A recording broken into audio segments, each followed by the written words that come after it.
मुंबई श्रमजीवींची कर्मभूमी. इथे येणारी प्रत्येक व्यक्ती अपार कष्ट करते. बदलत्या काळानुसार मुंबईचा कायापालट झाला. एकीकडे मोठमोठ्या टावर्समध्ये राहणारा उच्च वर्ग, तर दुसरीकडे झोपडपट्टीमध्ये राहणारा गरीब वर्ग. समाजातल्या या कोणत्याही व्यक्तीला मलेरियाची लागण होऊ शकते. मलेरिया हा एक संसर्गजन्य रोग आहे जो अॅनाफिलिस जातीच्या डासाच्या मादीकडून पसरतो. ही आहे अॅनाफिलिस डासांची मादी. हे डास आपल्या दंशाद्वारे मलेरियाग्रस्त व्यक्तीच्या शरीरातील जंतू निरोगी व्यक्तीच्या शरीरात पोहोचवतात. परिणामी मलेरियाची साथ पसरते. लक्षात ठेवा, मलेरियाची साथ पसरवणारे हे डास घरात अडगळीच्या तसेच गारव्याच्या ठिकाणी लपून बसतात आणि प्रामुख्याने पहाटेच्या वेळेस दंश करतात. ही आहेत मलेरियाची लक्षणं. थंडी भरून ताप येणे, डोकेदुखी, अंगदुखी, स्नायूंमध्ये दुखणे, मळमळणे. यामुळे जीवाला धोकाही निर्माण होऊ शकतो. यावर कोणतीच उपाययोजना नाही का? नक्कीच आहे. आपल्या बृहन्मुंबई महानगरपालिकेतील अधिकारी तसेच कर्मचारी आपल्या शस्त्रसामुग्रीसह या डासांचा नायनाट करण्यासाठी अशा ठिकाणी पोहोचले आहेत की जिथे सामान्य व्यक्ती पोहोचू शकत नाही. उदाहरणादाखल चिंचोळ्या गल्ल्या, गगनचुंबी इमारतीवरील हेलिपॅड्स, जिथे जोरदार हवेच्या दाबामुळे तोल जाण्याची भीती सामान्य व्यक्तीच्या मनात डोकावते. वर्षानुवर्ष दुर्लक्षित राहिलेल्या पडक्या वास्तू, जिथे मलेरिया पसरवणाऱ्या डासांचं प्रजनन मोठ्या प्रमाणावर होतं. अशा ठिकाणी जीवाला धोका आहे हे ठाऊक असूनही बृहन्मुंबई महानगरपालिकेचे कर्मचारी तसेच अधिकारी तिथे जाऊन आपला जीव धोक्यात घालून या डासांचा नायनाट करण्याचं आपलं कर्तव्य पार पाडतात.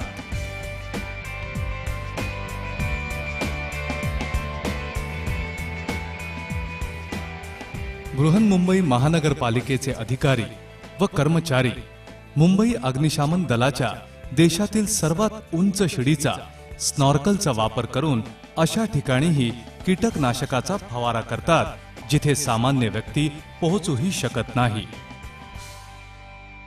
आता आपण पाहूया मलेरियाचा प्रादुर्भाव टाळण्याचे काही उपाय. मलेरियाची साथ पसरवणाऱ्या डासांचा थंड हवेच्या ठिकाणी वावर असतो. तसेच स्वच्छ व स्थिर पाण्यामध्ये त्यांची प्रजनन प्रक्रिया सक्रिय होते. यासाठी आपल्या एसीच्या डक्टमधून होणाऱ्या पाण्याचा निचरा योग्य पद्धतीने होणे गरजेचे आहे.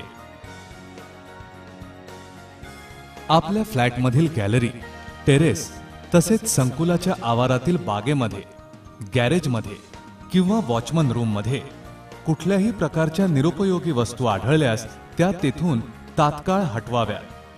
कारण त्यामध्ये साचणाऱ्या पावसाच्या पाण्यात मलेरियाच्या डासांची प्रजनन प्रक्रिया अधिक सक्रिय होते.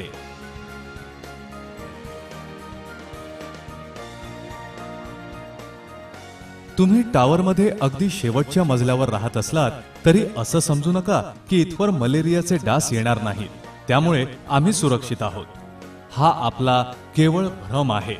कारण महानगरपालिकेच्या कर्मचाऱ्यांना टॉवरच्या 37व्या मजल्यावरही मलेरियाच्या डासांचा वावर जाणवला आहे.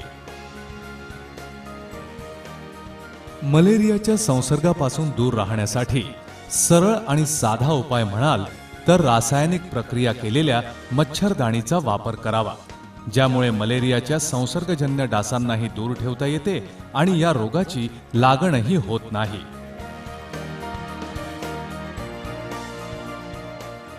त्याचबरोबर घरातील खिडक्या तसेच दरवाजांवर जाळ्या लावून आपण मलेरियाच्या डासांच्या घरातील प्रवेशाला आळा घालू शकतो. मोठमोठ्या गृहसंकुलांमधील शोभा वाढवणारे हे स्विमिंग पूल यांना नियमित क्लोरिनाइज्ड करणं गरजेचं आहे.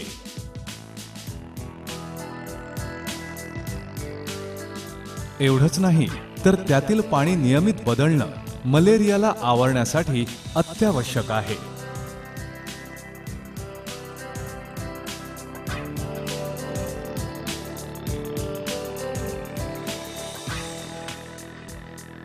सुंदर तलाव तसेच नयनरम्य कारंजे आकर्षक वाटतात, पण त्यामधल्या पाण्यामधूनच मलेरियाचे अॅनाफिलीस डास प्रजनन प्रक्रियेसाठी सक्रिय होतात.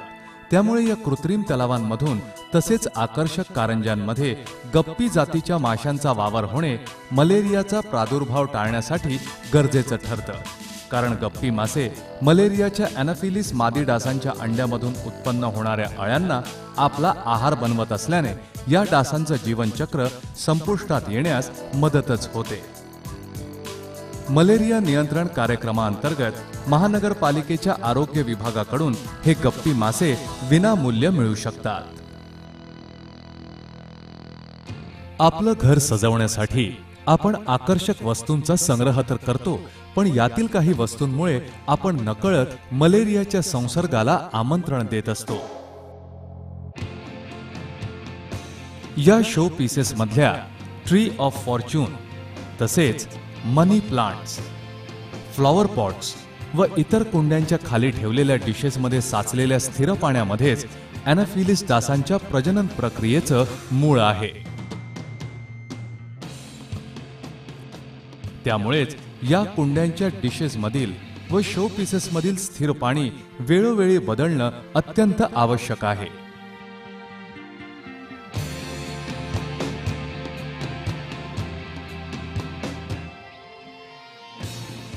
त्याचप्रमाणे टावरच्या टेरेसवर बनलेल्या ओव्हरहेड वॉटर टँकमध्ये पाणी पुरवठा करणाऱ्या पाईपची कुठेही गळती नसावी.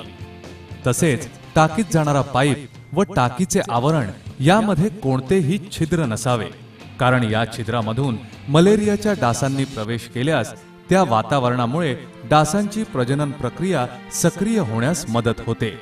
टाकीचं झाकण ओतीव लोखंडाचंच असावं, जेणेकरून त्याला गंजही लागणार नाही आणि ते टाकीच्या तोंडावर घट्टही बसेल. त्याचबरोबर अतिरिक्त वाहणाऱ्या पाण्याच्या पाईपवरही जाळी बसवावी. तसेच साचलेल्या पाण्याचा निचरा होण्यासाठी योग्यरित्या उपाययोजनाही असावी. महानगरपालिकेने मलेरिया नियंत्रण कार्यक्रमाअंतर्गत सुचवलेल्या सूचना पत्रकांचे सर्व हाऊसिंग सोसायट्यांमधून सूचना फलकावर लावण्यासाठी वितरण केलं आहे. आपल्याला फक्त त्याचं पालनच तर करायचं आहे. आणि हो, एक महत्वाची गोष्ट, जर आपल्या घरात कुठल्याही व्यक्तीला ताप आला असल्यास स्वतः कोणताही औषधोपचार न करता त्वरित आपल्या फॅमिली डॉक्टरकडून तपासणी करून घ्यावी आणि त्यांनी दिलेल्या औषधांचा कोर्स कोणत्याही परिस्थितीत पूर्ण करावा.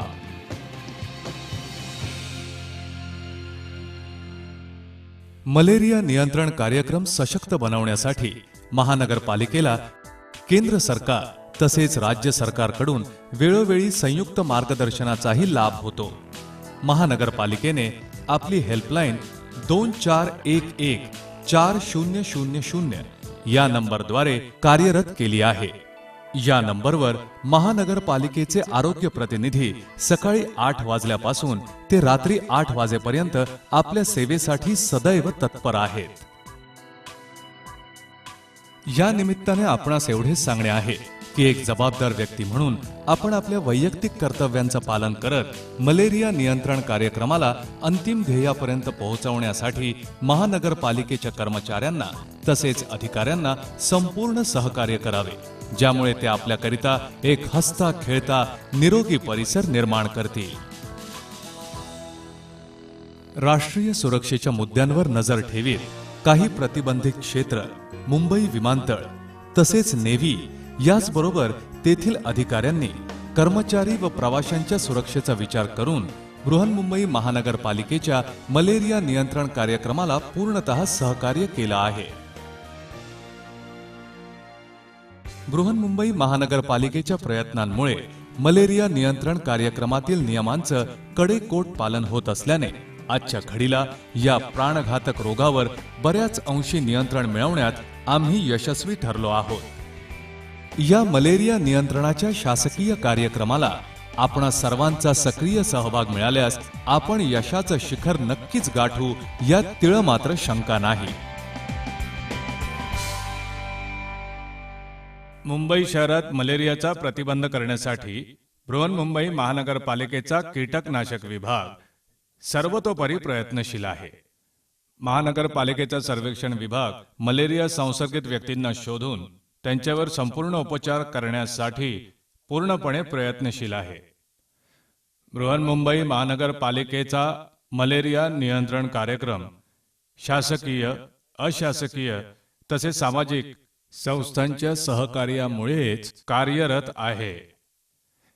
केंद्र शासनाद्वारे राबवल्या जाणाऱ्या राष्ट्रीय कीटकजन्य रोग नियंत्रण कार्यक्रमाच्या अंतर्गत सुचवलेल्या सूचनांमुळे मलेरिया उपचार पद्धतीमध्ये सुसूत्रता आली आहे. बृहन्मुंबई पालिकेच्या सूचनांच्यामुळे ह्या उपचार पद्धतीला खाजगी वैद्यकीय व्यावसायिक आणि रुग्णालयात अंमलात आणल्यामुळे मलेरिया नियंत्रण कार्यक्रमाचे चांगले परिणाम आम्हाला दिसत आहेत. मी मुंबईकरांना आवाहन करतो की मलेरिया मुक्त मुंबई बनवण्यासाठी आपल्या सर्वांचं सक्रिय योगदान आवश्यक आहे. मुंबई शहर मलेरिया मुक्त व्हावं म्हणून मुंबई महानगरपालिकेतर्फे अनेक कार्यक्रम आयोजित केले जातात. विविध जनजागृतीचे कार्यक्रम यामध्ये महापालिका नागरिकांचा सहभाग घेते. मुंबई शहरातील नागरिकांचा यासाठी सहभाग असावा म्हणून नगरसेवकांचं उत्तम सहकार्य यासाठी मिळतं. आपल्या सामाजिक जबाबदारीचे भान आपण सर्व मुंबईकर उत्तमरित्या जाणतो आणि त्यामुळे महापालिकेतर्फे वेळोवेळी मलेरिया संदर्भात ज्या सूचना केल्या जातात त्याचे पालन करावे असे आवाहन मी मुंबईचा महापौर या नात्याने सर्व जनतेला करू इच्छितो. मलेरिया मुक्त मुंबई हे लक्ष्य गाठण्यासाठी चला आपण सर्वजण मिळून प्रयत्न करूया.